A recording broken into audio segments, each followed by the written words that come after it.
Atong pasyente usa ka masakiton. Ang iya sakit high blood o katol-katol. Wa maglabad mo bro.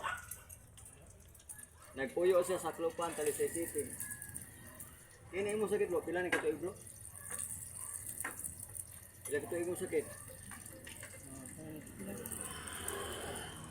Kabot ni do katuig imo sakit. 2 years ang sakit. Ilang edad mo ron? Edad 74. Luman nga nagpuyo sa Haklupan, Talisay City. Why ko sa 73? Kini mo katol-katol, pila ni kadlaw? Pila ka adlaw ning katol-katol nimo? Linggo to bro. Pila ka adlaw ning katol-katol nimo? Set ko ka. Ano yun, nasama do? Dana, hospital na siya ng sama ko.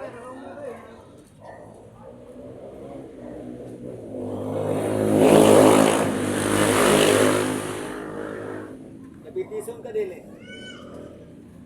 Napay katulwa na. Ano video na rin? Kini mo ni katol-katol. Napay katulwa na. Lana na siya. Ana, napay katulwa na. Wala pa, kay bago pa man. Kay barog ka. Hindi ka rin Ang pagsalig sa Ginoo mo rin ka paayo. Kung musalig ka sa atong Ginoo, iya kang ayuhon, di ka kasagdan. Ing atong Ginoo mangitabangon, magiluyon.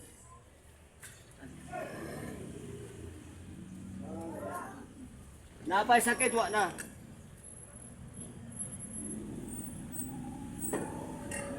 Napay sakit wa na. Napay katol wa na.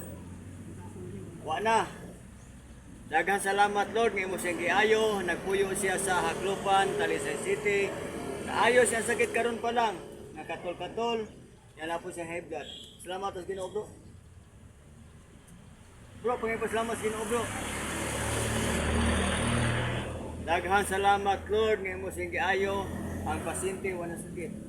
Duman nagpuyo sa Haklupan, Talisay City. Naayo siya sakit karon pa lang.